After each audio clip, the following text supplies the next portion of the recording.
There are moments in life when a single glance, a single seat, or a single sentence can flip everything we thought we knew about ourselves and about others. This story begins in the quiet corridors of an airport, where a man dressed in simplicity was mistaken for someone insignificant. By the end of the flight, that same man would leave every passenger, especially the one who mocked him, completely speechless. If you've ever been judged for how you look, or watched someone underestimate a stranger, what happens next will stay with you. And if stories like this speak to your heart, stories that reveal truth, restore dignity, and remind us of what really matters, then please take a moment to subscribe to this channel. Your support truly helps us bring more of these powerful human stories to life.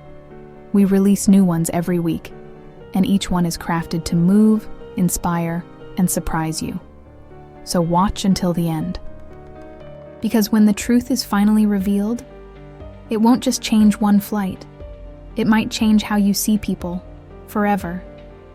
There was something quietly unusual about the way he walked into the terminal. No cameras followed his steps. No entourage cleared the path. No tailored suits or polished shoes to announce his presence. Just a man, wearing a worn leather jacket, old boots, and a faded backpack that looked like it had stories to tell. Pedro Pascal moved with the ease of someone used to being unnoticed. He wasn't late. He wasn't early. He simply arrived, calm, grounded, and alone. Around him, the Los Angeles International Airport buzzed with its usual storm of energy. Luxury brands flashed on carry-ons. Loud conversations echoed across the polished floors.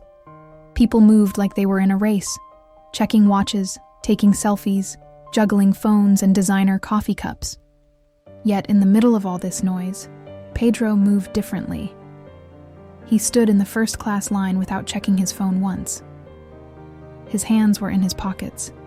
His eyes were still. He looked more like a teacher or a traveler than someone the world recognized from award shows and magazine covers. And maybe that's why the man behind him, sharply dressed in a custom navy suit and polished Italian loafers, looked at Pedro the way he did. Bradley. That was his name. He was the kind of man who wore his success like a weapon, sharp, loud, and hard to miss. His suitcase was made of brushed aluminum. His wristwatch cost more than most people's cars. And his eyes were scanning, measuring, judging. Bradley stood tall and confident, shifting his weight impatiently and glancing at Pedro with a mixture of suspicion and mild contempt. He leaned slightly forward, as if trying to make sense of this man in front of him. Who was this guy? What was he doing in the first-class line, dressed like that? He didn't belong here. Pedro, unaware or perhaps simply unfazed, didn't respond to the glances. He kept his gaze forward, peaceful, present, as if he were watching the world from a quiet place inside himself. That, more than anything, seemed to irritate Bradley. He pulled out his phone, answered a call on speaker, and spoke just loud enough for those around to hear his job title, his investment portfolio, and the fact that he was headed to Tokyo to close a 7-figure deal. It was the kind of call no one needed to hear, except the person making it. Pedro didn't flinch. Minutes passed. The first-class line moved slowly, and the air around them grew dense with unspoken tension. To Bradley, Pedro's calmness wasn't humility. It was arrogance. How dare someone dress like that, act like that, and still stand shoulder to shoulder with men like him? Finally, unable to contain himself, Bradley stepped slightly to the side and made a comment to the woman behind him. Not loud enough to be obvious, but just loud enough to be heard. First class used to mean something. She didn't respond. But Pedro turned his head, just slightly. Not in confrontation, just in quiet acknowledgement. It wasn't anger in his eyes. It wasn't pride. It was something else entirely. A stillness that said, "You have no idea who I am, and that's okay." And for some reason, that unsettled Bradley even more. The call for boarding came through the overhead speakers, First-class passengers were invited to board. Pedro stepped forward first, handing over his ticket with a polite nod. Bradley followed closely behind, exuding confidence, his shoes clicking assertively across the jet bridge. As they entered the aircraft, Pedro found his seat, window side, second row of first class. He placed his backpack beneath the seat with quiet care and settled in, adjusting the seatbelt and taking a moment to glance out at the tarmac. There was nothing showy in his movements. Everything he did was simple, intentional, respectful. Bradley glanced at his ticket again, hoping the impossible wasn't true. But it was. His seat was right next to Pedro's. He blinked, laughed under his breath, shook his head in disbelief. Of all the seats on the plane, it had to be here. He sat down heavily, sighing in dramatic frustration. He spread his elbows wide, took out his phone, and began typing aggressively. Pedro didn't react. He seemed as comfortable as if he were in his own living room. The rest of the passengers continued boarding. Coats were stowed. Bags were shoved into overhead compartments. A flight attendant passed by, offering water and assistance. Pedro nodded and thanked her. Bradley ordered champagne before she even finished speaking. Then, silence. The kind that only exists in first class, where people pretend not to notice each other, but notice everything. Bradley took the opportunity to glance at Pedro again. He still didn't look like someone who belonged in first class. No briefcase, no Rolex, no designer anything, just a man, sitting still. Bradley couldn't help himself. He leaned back, crossed his legs, and let out a quiet chuckle, more to himself than anyone else. It was a sound designed to provoke, and it did. But not Pedro. Pedro didn't look up. He didn't bite the bait. He simply closed his eyes, just for a moment, as if centering himself, as if he had no interest in playing games. And that, more than anything, made Bradley feel like he had something to prove. He cleared his throat and muttered again, just loud enough. Unbelievable. The words floated in the air between them. Not loud, not direct, but loaded. Still, Pedro remained motionless. Outside the window, the airport lights shimmered in the distance. Inside, time slowed. There was no conversation yet, no confrontation, just an undercurrent of tension. The kind that brews when status meets silence and noise tries to crush dignity. The captain's voice came over the intercom, welcoming passengers, announcing the expected flight time, and confirming clear skies. Pedro opened his eyes and listened calmly. Bradley, meanwhile, began scrolling through his emails with exaggerated frustration, as if the presence of this man beside him was disrupting his focus. As the plane began taxiing toward the runway, the hum of engines filled the cabin. Passengers settled in. The seatbelt signs lit up. And beside the man with the worn jacket and the quiet gaze, the one with the crisp suit and restless fingers tapped anxiously. But in that moment, something shifted. The silence between them wasn't just uncomfortable anymore. It was revealing. Because while one man was trying to prove his value by being seen, the other didn't need to be noticed to know his own worth. And the flight hadn't even taken off yet. But when the flight attendant returned with a message from the cockpit, one that included Pedro's name, the cabin would shift. And for the man beside him, the real turbulence hadn't even begun. The seatbelt signs dimmed. The engines steadied into their quiet roar. The plane had lifted into the clouds, and the world below was now a mosaic of distant lights and fading noise. Inside the first-class cabin, everything was designed for silence. Soft lighting, hushed tones, thick curtains sealing off the rest of the plane. But not even luxury could mask the tension between two very different men seated side by side. Bradley leaned back in his seat like a king in a throne, legs crossed, arms comfortably wide, fingers still dancing across his phone. Occasionally, he would glance toward Pedro with the kind of smirk people wear when they think they've already won a game no one else is playing. He had seen enough people in his life to think he could categorize them on sight. And to him, Pedro Pascal was a misfit, someone who had wandered into first class by accident or by luck, not someone who had earned the seat. But Pedro, as before, gave no indication that he noticed or cared. He had opened a small, well-worn book, a paperback with creased pages and a cracked spine. He read slowly, as if savoring every word. His breathing was steady, his posture relaxed. He looked more like a professor on a quiet journey than a celebrity of global fame. Bradley couldn't stand it. It wasn't just the clothes or the backpack or the quiet demeanor. It was that Pedro's peace was louder than any statement Bradley could make, and that peace made him feel invisible. The flight attendant approached with elegance, pushing a silver cart lined with crystal glasses and polished bottles. She addressed Bradley first, recognizing the type almost immediately. He ordered champagne, naturally, the finest on the list. He did so with a voice just loud enough for surrounding passengers to hear. He didn't make eye contact with the flight attendant, but he made sure she noticed the watch on his wrist as he lifted his hand.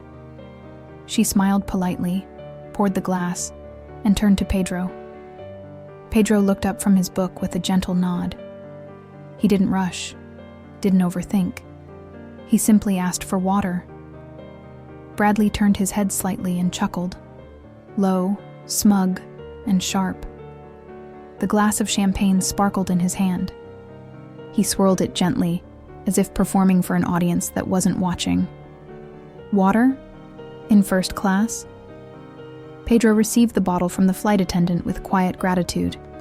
He opened it himself, poured just enough into the glass to wet the bottom, and placed it gently on his tray.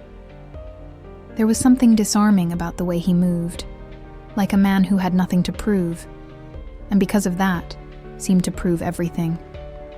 Bradley shook his head with a smirk and leaned back, taking a long sip of champagne. His eyes remained fixed ahead, but his thoughts were clearly circling. Why didn't this man react? Why didn't he get nervous? Why didn't he try? As if answering the unspoken questions, Pedro closed his book softly and looked out the window. The sky outside was endless, clouds layered beneath them like quiet mountains, the moonlight washing everything in a cool glow. The cabin grew quieter. Time passed. And then, from the edge of the cabin, came a small disturbance. A soft clatter. An elderly man across the aisle had dropped something. A folded blanket, a pair of headphones, and a water bottle that rolled quietly across the floor. He reached slowly, his fingers struggling to bend with age. Bradley didn't move. Pedro did.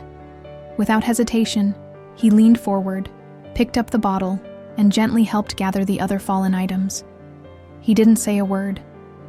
He simply handed them back with a smile and a nod that said, "I see you. You're not alone."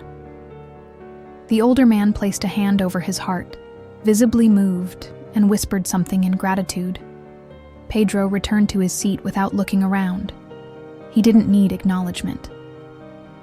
Bradley watched the moment unfold with something between confusion and discomfort. He glanced at Pedro, then at the old man, then back at his champagne. For the first time since takeoff, he said nothing, and yet, everything was being said. The flight attendant passed by again with a tray of warm towels and refreshments. Bradley took his with a nod, but didn't meet her eyes. Pedro accepted his quietly and placed it on his hands for warmth, before folding it neatly on the tray table. A few rows behind, a young boy whispered to his mother. His small voice rose just enough to be heard. "Mom, is that the guy from the show?" The mother hushed him gently. Pedro turned, gave a soft wave and a smile, not confirming, not denying, just acknowledging. And that was enough. The boy beamed. Bradley noticed the exchange and stiffened slightly in his seat. A realization was beginning to creep in, one that made him feel smaller than he was used to. Still, pride dies slowly. Bradley adjusted his tie, sipped his champagne, and glanced sideways at Pedro again. His eyes scanned the man beside him, the weathered jacket, the gentle demeanor, the absolute absence of ego. And somehow, that absence felt louder than any speech. He looked away. The plane glided through the night air. Passengers began to settle deeper into their seats. A few opened tablets. Others covered their eyes with sleep masks. Pedro remained still, eyes closed now, breathing slowly, his body at peace. Bradley, restless, kept checking the time. He tried reading, but the words wouldn't settle. He tried working on his laptop, but couldn't focus. He opened the in-flight map, then closed it again. What was it about this man that made him feel incomplete? He turned once more, expecting Pedro to be asleep. He wasn't. Pedro was looking ahead, not at Bradley, not at anyone, just watching the horizon. There was no challenge in his expression, no smugness, only clarity, the kind that people only gain through experience, through pain, through years of watching people pretend they're better than they are. Bradley looked away again, but this time with something unfamiliar rising in his chest. Was it shame? Was it envy? Was it fear? He didn't know, but he knew one thing. The man sitting next to him had nothing to prove, and that made him more powerful than anyone in the room. But just as Bradley began to question everything he thought he knew, the flight attendant returned with a message from the cockpit.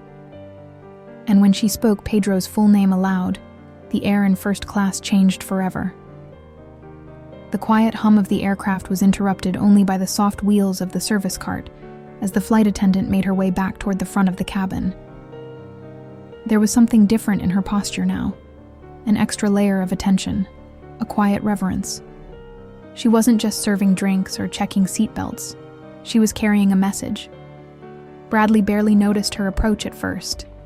His mind was adrift, still turning over the calmness of the man beside him, the way Pedro moved, the way others responded to him, that boy, that old man, even the crew. And then, it happened. She stopped at their row. Her voice was soft, but it cut through the stillness with surgical precision. "Mr. Pascal, the captain sends his regards. Your connection in Tokyo has been confirmed." Bradley blinked. The name echoed in his mind like a dropped glass in an empty room. Pascal. His eyes moved to Pedro, who was now gently nodding, offering a quiet "thank you" without fanfare or acknowledgement of the moment's weight. No one else seemed surprised, except Bradley. Pascal. Pedro Pascal. A name he had seen a dozen times on billboards, in movie trailers, in headlines and interviews. A name that carried global recognition. A name spoken with admiration and reverence in households around the world. An actor whose performances didn't just entertain, they lingered. They left people thinking, feeling, remembering. And he, Bradley, had spent the past few hours mocking him, judging him, treating him like someone who didn't belong. His throat went dry.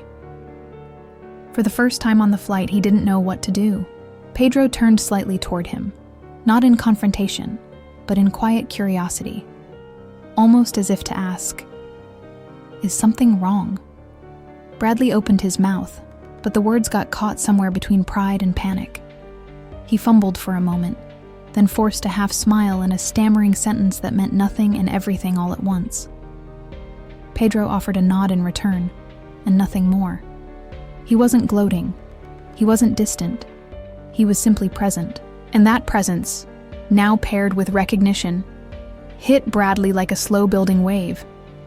How had he not seen it before? He had been so busy judging the jacket, the boots, the silence, that he missed the man, the human being, the story behind the stillness, the truth. Around them, subtle shifts occurred. Passengers glanced toward their row. The boy from earlier peered between seats, eyes wide with realization.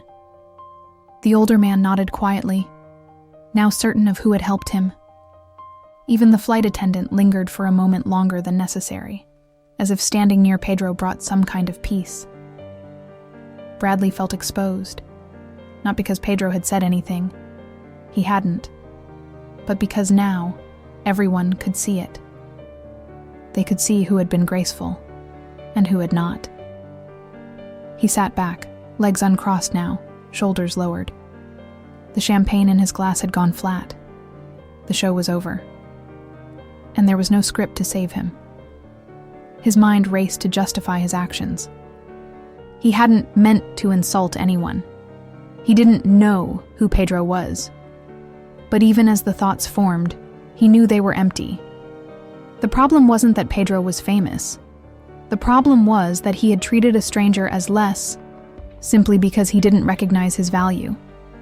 That's what stung the most. Not the fame, not the embarrassment, the truth. He had failed a test he didn't even realize he was taking. Pedro, meanwhile, had returned to his book. He turned each page with quiet interest, unaffected by the shift in atmosphere around him. He hadn't changed. The cabin had. Bradley looked at him. Not at the clothes this time, not the backpack, but the face, the posture, the eyes. There was a depth there that couldn't be faked. Something learned, not inherited. And for the first time, Bradley didn't feel superior. He felt small. Not because Pedro made him feel that way, but because his own actions had shrunk him. Time passed in heavy silence. Eventually, Bradley leaned slightly forward, resting his elbows on his knees. He didn't speak, but his breathing was slower now. His fingers weren't tapping. His phone stayed in his pocket. He was, for once, still. Pedro glanced at him briefly, and then returned his gaze to the sky outside. There was no resentment in his face, no tension, only quiet observation. That, somehow, was worse. Bradley would have preferred anger, rebuttal, something to make this easier to carry. But Pedro's silence left him to sit with the weight of his own words. And it was heavier than he expected. The plane continued its path across the Pacific, the hours unfolding in a kind of meditative rhythm. A few passengers fell asleep. Others watched movies or stared into the dark window reflections. But for Bradley, sleep would not come. His thoughts were louder now than any movie soundtrack. And every few minutes, one question returned. Why did I do that? The answer didn't come in one piece. It came in fragments. A childhood of being told to succeed at any cost. A career built on appearances and negotiations, not relationships. A life that rewarded confidence, even when it masked cruelty. He had spent years mastering how to look powerful, but not a moment learning how to recognize true strength when it sat quietly beside him. And that realization, the honesty of it, was devastating. The seat he had once treated like a badge of honor now felt like a spotlight. And in that light, he didn't like what he saw. Pedro, on the other hand, remained unchanged, unbothered, unshaken, as if the turbulence had happened around him, but never touched him. That kind of presence, that kind of dignity. It couldn't be bought. It couldn't be branded. It could only be earned through life, through failure, through choosing kindness when judgment is easier. Bradley closed his eyes for a moment, and when he opened them again, something inside had shifted. He didn't know how to fix what had happened. He didn't even know if it could be fixed. But he knew that he didn't want to leave this flight the same man who had boarded it. Not anymore. But as the landing gear prepared to lower and the lights of Tokyo sparkled in the distance, Bradley realized that the greatest descent of this flight wasn't happening outside the plane. It was happening within him. Outside the cabin windows, the sky had begun to change. The deep night gave way to the first hues of dawn, pale blues and hints of silver rising from the horizon. Somewhere far below, The city of Tokyo stretched in quiet anticipation, still half asleep under a blanket of clouds. Inside, however, a different kind of awakening was taking place. Bradley sat motionless in his seat. His tie was loosened now, his posture no longer controlled. His hands rested on his lap, not clenched, not tapping, simply still. He wasn't fidgeting, he wasn't posturing, he wasn't trying to be seen.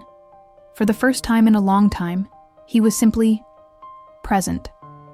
The man beside him, Pedro Pascal, remained the same. Still reading, still calm, still carrying himself with that quiet strength that didn't demand space but somehow filled it. Bradley watched him carefully, not out of suspicion now, but from a place of deeper curiosity. He wondered how a person could live like that, so grounded, so unshaken, so free from the constant need to prove. And as he sat in silence, Bradley saw flashes from earlier, moments that, at the time, felt insignificant. The way Pedro had helped the older man without hesitation, the way he acknowledged the child with warmth, but no ego, the way he asked for water, not to appear humble, but because it was what he truly wanted. Every detail, every gesture, every pause. It all made sense now. Pedro didn't perform humility, he lived it. And that truth made Bradley feel like he'd spent years wearing a mask he didn't even know was there. He glanced at the glass of champagne still sitting beside him, untouched for the last hour. The sparkle was gone. The fizz had faded, just like the image he had tried so hard to maintain. He reached for the glass, not to drink it, but to move it aside, as if creating space for something new. The flight attendant came through the aisle once more, collecting trash and offering warm towels. When she arrived at their row, her eyes briefly met Bradley's, then Pedro's. She didn't say anything. But there was something in her gaze, a knowing softness, like someone who had quietly watched the entire story unfold. Bradley handed her his glass with a gentle nod. She took it without comment, but her expression lingered, warm, respectful, and just slightly proud. Pedro handed over his water bottle as well, still holding his book in one hand. Their hands never touched, but something passed between them in that quiet exchange, an understanding that needed no explanation. As she moved on, Bradley turned slightly toward Pedro, not directly, just enough to be vulnerable. He opened his mouth to speak, but then stopped. What could he possibly say? What words could undo the hours of arrogance, the dismissive glances, the subtle jabs? He wanted to apologize. But not because Pedro was famous, because Pedro was decent, and he, Bradley, had not been. But the words didn't come. He looked down at his hands instead. The same hands that once signed contracts, shook high-powered deals, closed mergers and acquisitions, now sat still, stripped of meaning. And for a moment, he felt something he hadn't felt in years. Small, not weak, not ashamed, just human. The announcement came over the intercom. Descent had begun. Cabin lights flickered on. Seats adjusted. Window shades lifted. The outside world grew clearer as the city lights of Tokyo shimmered into view. As the plane tilted slightly downward, Bradley felt the shift, not just physically, but emotionally. A descent wasn't always a fall. Sometimes it was a return, to humility, to truth, to something closer to who we were meant to be. Pedro closed his book gently and tucked it into the seat pocket in front of him. He stretched his legs subtly and adjusted his posture for landing. Bradley watched him again, still unsure of what to say. The window beside them filled with light. Tokyo was waking up. And in some strange way, so was he. The wheels of the plane touched down with a gentle thud. The cabin rocked slightly, and a few passengers let out soft sighs of relief. The flight was over. But for Bradley, something deeper had just begun. As the aircraft taxied toward the gate, People stirred around them. Phones lit up. Seatbelts clicked open. Luggage overhead shifted. And still, Bradley said nothing. Not because he didn't want to, but because he knew that the apology needed to be more than just words. It needed to mean something. He waited. Passengers around them began to stand. Bags were pulled from compartments. Coats were shrugged on. Pedro remained seated, calmly waiting his turn, as always, unhurried. Bradley stood slowly, retrieving his own bag. He looked down at Pedro, and their eyes met. Just for a second. Pedro gave a slight nod, respectful, quiet. Bradley opened his mouth again. Still nothing. The line began to move. One by one, passengers exited the aircraft. Pedro rose, adjusted his backpack, and followed the flow. Not ahead, not behind. Just there. Bradley followed a few steps behind. As they stepped into the terminal, the air changed. The lighting, the sound of footsteps, the background music. It was all sharper now, more real. Pedro walked with quiet purpose, his gaze steady, his expression peaceful. And then, from a distance, a few quiet gasps. A group of passengers who had exited earlier had begun to gather at the end of the corridor, not shouting, not rushing, just waiting. Waiting for Pedro. Some recognized him. Others took out their phones. A child approached with a notepad. A woman gently asked for a picture. A man placed a hand over his heart and whispered a quiet, "Thank you." Pedro responded to each gesture with kindness. No barrier, no entourage, no ego. He smiled. He listened. He paused. And he made every person feel like they mattered. Bradley stopped where he stood.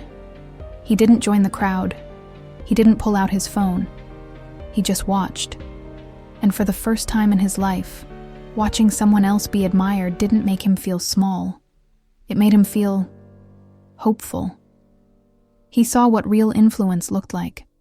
Not in the way Pedro was celebrated, but in the way he carried himself when he could have demanded celebration, and didn't. Bradley lowered his gaze, then slowly walked toward the other side of the terminal. His hands remained in his pockets. His phone stayed tucked away, and for the first time in years, he didn't feel the need to perform.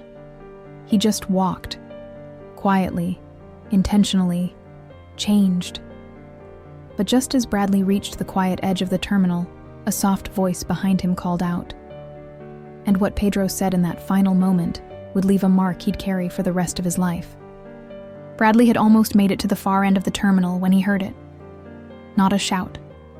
Not a command. Just a voice. Calm. Clear. Deliberate. His name. He stopped. The sound didn't echo, but it landed inside him with unmistakable weight. He turned slowly, unsure of what he would see or say. There, just a few feet behind him, stood Pedro Pascal. The crowd that had quietly gathered around him had now moved on. A few still lingered at a distance, but this moment was no longer public. It was something else entirely. Pedro didn't walk closer. He didn't raise his voice. He just stood there, still carrying the same worn backpack, the same gentle posture, the same steady eyes. Bradley took a breath, and for the first time in hours, he allowed his pride to fully fall away. He walked back, slowly, stopping just short of the man he had once dismissed without a second thought. Their eyes met. The space between them was filled with everything that hadn't been said. No need for dramatics, no need for explanations, just truth, raw, simple, undeniable. Bradley lowered his head slightly, and in a voice that barely carried, he spoke the only words he truly meant. Not because of who Pedro was, but because of who Bradley had been. And Pedro, in return, did something unexpected. He smiled. It wasn't the kind of smile that said, "I win." It was the kind that said, We all lose sometimes, but we also grow. Then he said something, one sentence, just a few words, and they would stay with Bradley long after the flight, long after the terminal, long after the world had moved on. Not because they were clever, not because they were powerful, but because they were true. Words spoken not to punish, but to release, not to condemn, but to lift. Words that didn't place blame, but offered clarity. Pedro said them the way he had done everything else, with dignity, compassion, and just enough firmness to cut through noise and reach the heart. Bradley stood there, not defensive, not ashamed, just still, listening, letting go. And somewhere in that moment, the lesson took root. He wasn't being judged. He was being invited to something deeper, something better. Pedro gave him a final nod, not of approval, but of peace, then turned and walked toward the exit. No security, no flash, no announcement. Just a man, carrying everything he needed, leaving behind something the other would never forget. Bradley remained in place, watching him disappear into the soft morning light that poured in through the glass walls of the terminal. It was over, but the story was only just beginning. He didn't move for a long time. Not because he was paralyzed by guilt, he had already faced that, but because he was standing at a threshold between who he had been and who he could become. And that bridge, between old self and new self, was built not from regret, but from recognition. Recognition of the kind of man he wanted to be. Someone who didn't need to impress strangers. Someone who didn't fear silence. Someone who didn't judge value based on image. He had thought success was about being seen, being heard, being respected. But now he understood. Success wasn't noise. It was presence. It was kindness, carried without announcement. It was stillness, unshaken by provocation. It was a choice, again and again, to treat people not as transactions, but as human beings. He looked down at his reflection in the polished tile floor, the same suit, the same shoes, the same man. And yet, everything felt different. Not because he had been humiliated, but because he had finally seen what real strength looked like. It didn't come from winning. It came from knowing when you didn't have to. He exhaled, slow, quiet, clean. Then he reached into his jacket pocket, pulled out his phone, and opened his email app. The top message was from his assistant, a draft press release about an award he was set to receive. He didn't open it. Instead, he closed the app and tapped New Message. He stared at the screen for a moment, then typed the subject line. I need to do better. And then the body. Let's talk this week. Not business, just life. He hit send. It wasn't a grand gesture. It was just a first step. But sometimes that's all you need. As he walked away from the terminal, the weight he had carried, the one he never knew was there, began to lift. Not all at once, but enough. Enough to know the man who had insulted Pedro Pascal on a first-class flight wasn't the man who would board the next one. And somewhere in the sky, high above it all, a lesson remained suspended between two seats, one earned by fame, and the other earned by awakening. Sometimes the real journey doesn't begin until after the plane lands. And sometimes, the person who teaches us the most isn't the loudest in the room, but the quiet one we almost didn't notice. If this story spoke to you, even in a small way, share it. Let someone else feel what you felt. And if you want to keep hearing stories like this, the kind that reach deeper than headlines and remind us what humanity really looks like, we invite you to subscribe to this channel. Because the world doesn't just need more noise, it needs more truth, more kindness, and more people willing to see it.